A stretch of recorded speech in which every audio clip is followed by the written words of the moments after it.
Good morning student. This is chapter 4 of class 11th, the Central Islamic lands. And today we will discuss the topic the Umayyads and the centralization of the polity. देखिए यहाँ तक हम खलीफा के बारे में study कर चुके हैं। अभी प्रीवियस जो भी हमारा वीडियो था उसमें हमने खलीफा से रिलेटेड स्टडी किया था कि प्रॉफिट मोहम्मद के बाद में जो भी रूल करते हैं वो खलीफा करते हैं। ओके, और खलीफा के बाद में जो नेक्स्ट जो डायनेस्टी आती है वो है आपकी उम्मद।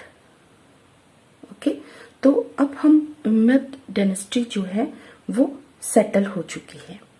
हुआ ये था कि जो लास्ट खलीफा था अली, उसकी हत्या कर दी जाती है, उसका मर्डर कर दिया जाता है और उसका मर्डर जो है वो खर्जी के द्वारा किया जाता है।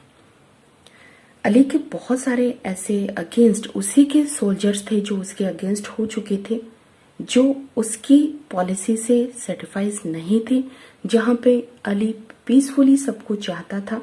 तो ये जो सोल्जर थे उन्होंने कहा था कि एक सोल्जर का जो राइट होता है वो फाइट करना होता है, ना कि हर चीज को शांति के साथ या फिर संधि के साथ, समझौते के साथ, ट्रीटी के साथ जो है सॉल्व किया जाए।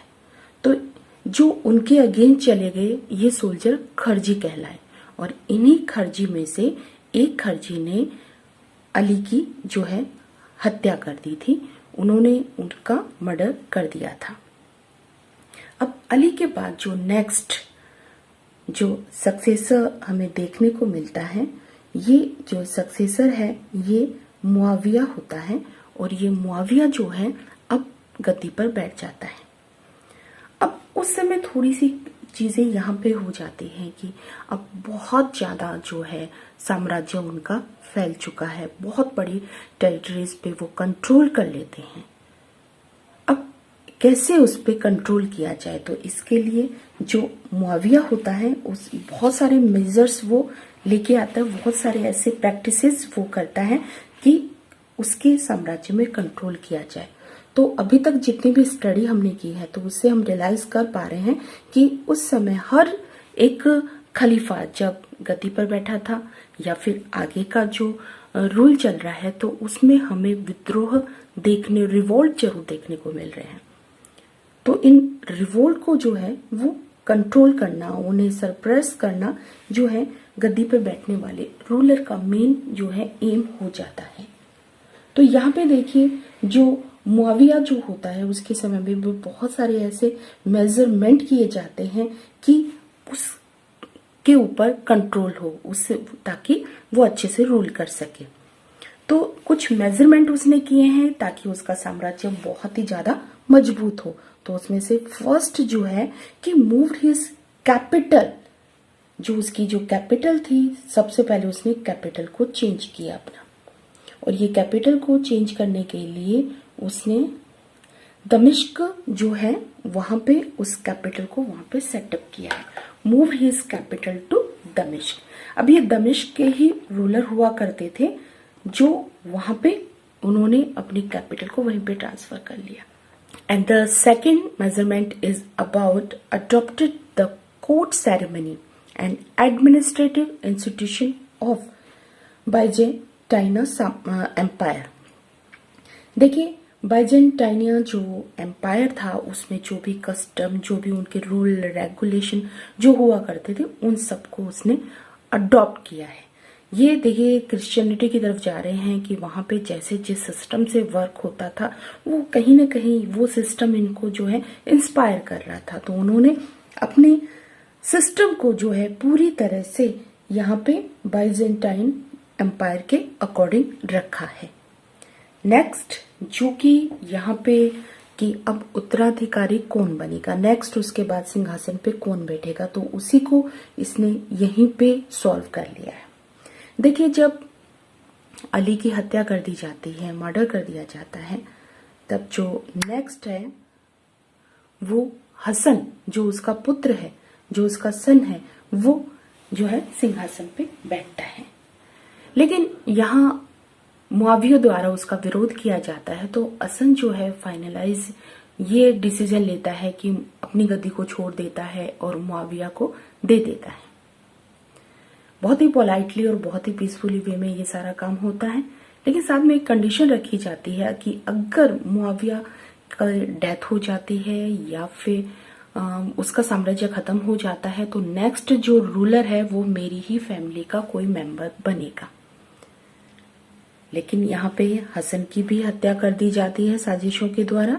अब जब हसन की हत्या कर दी जाती है तो उसका जो छोटा भाई जो होता है हुसैन, वहां पे फोर्सफुली जो है वो युद्ध होता है मुआवियों के साथ यहाँ पे, और उसने वो एक्सेप्ट नहीं किया था क्योंकि उसने बोला था कि मुआवियों के बाद में जो है नेक्स्ट जो सक्सेसर है वो उन्हीं की फैमिली का रहेगा, लेकिन उन्होंने ऐसा कोई भी रूल नहीं रखा। तो लास्ट में एक युद्ध में उन्होंने हुसैन और उसके 6 महीने के बेटे की भी जो है वो मर्डर कर देते हैं, और उन्हीं की याद में जो है ताजिया वगैरह मुसलमान वगैरह जो है वो ताजिया वगैरह निकालते हैं। Clear this? तो यहाँ पे अब उन्होंने ये सिस्टम बना दिया है कि मेरे बाद में जो है मेरा ही फैमिली का कोई मेंबर जो है रूल करेगा या मेरा बेटा जो है रूल करेगा। तो ये किसके द्वारा? मुआवियों के द्वारा डिसाइड हो गया, जिसे फॉलो भी किया गया। ऐसा नहीं कि उसने बनाया तो फॉलो नहीं किया गया, बल्कि उसे फॉलो भी किया गया। तो यहाँ पे ये सारे के सारे जो मेजरमेंट है, पॉलिटिकल मेजरमेंट की बात हम इनको बोलते हैं, ये जो है मुआवियों के द्वारा लिया गया। अब इंपीरियल पावर को देखिए वो कैसे स्ट्रॉन्ग करते हैं, बहुत ही पावरफुल हो चुके थे वो।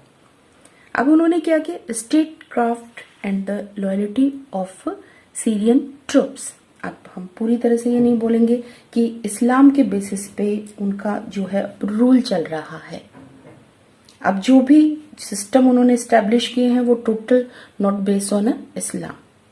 अब शासन, यहाँ पे स्टेट क्राफ्ट का मतलब है कि शासन को चलाने के लिए कला, और प्लस जो यहाँ पे सीरियन ट्रुप्स होते हैं उनकी वफादारी के बेसिस पे अब जो है शासन चल रहा था।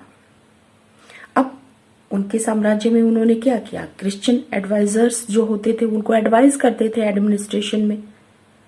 तो यहाँ पे देखिए कि वो यहाँ पे बाइजेंटाइनिया के एम्पायर के बारे में हमने बताया था कि उन्होंने एडमिनिस्ट्रेशन में इन सब का यूज किया था। तो यहाँ पे यही लोग जो हैं उनको एडवाइस कर रहे थे कि सिस्टम कैसे वर्क किया जाए, सिस्टम में कैसे वर्क किया जाए। और यहाँ पे जो स्क्राइबर्स और ब्यूरोक्रेट्स हैं, जो अधिकारी वगैरह होते हैं, वो भी उन्होंने जब जो है उनसे लिया, उन्होंने वहां के लोगों का यूज किया। इट मीन्स सिर्फ और सिर्फ मुस्लिम लोग ही उनके साम्राज्य में नहीं थे जो उनको एडवाइस कर सकते थे, बल्कि इन्होंने क्रिश्चियन रिलीजन के लोगों को भी अपने साम्राज्य में शामिल किया है। अब एक चीज यहाँ पे नेक्स्ट आती है कि हमने अभी बताया था कि हर समय उन्हें रिवोल्ट का जो है सामना करना पड़ता है। तो जो ये मियाद हुआ करते थे, इन्होंने क्या किया कि यूनिटी के ऊपर जोर दिया है कि हाँ, हमें एकता के साथ रहना चाहिए। And the second most work suppress revolution in the name of Islam. और इस्लाम के नाम पर जो भी मतलब उन लोगों में जितना भी विद्रोह, रिवोल्ट या रेवोल्यूशन होता था, उनको इस्लाम के नाम पर, धर्म के नाम पर दबा दिया गया। इट मीन्स मुस्लिम जो है वो आज भी देखिए बहुत ही यूनिटी के साथ रहते हैं। तो यहाँ पे उन्हीं वह एक तरह से मान सकते हैं उन्हें रिलीजन में रखा गया है कि हमें यूनिटी के साथ रहना है। Okay, and they also retain their Arab social identities.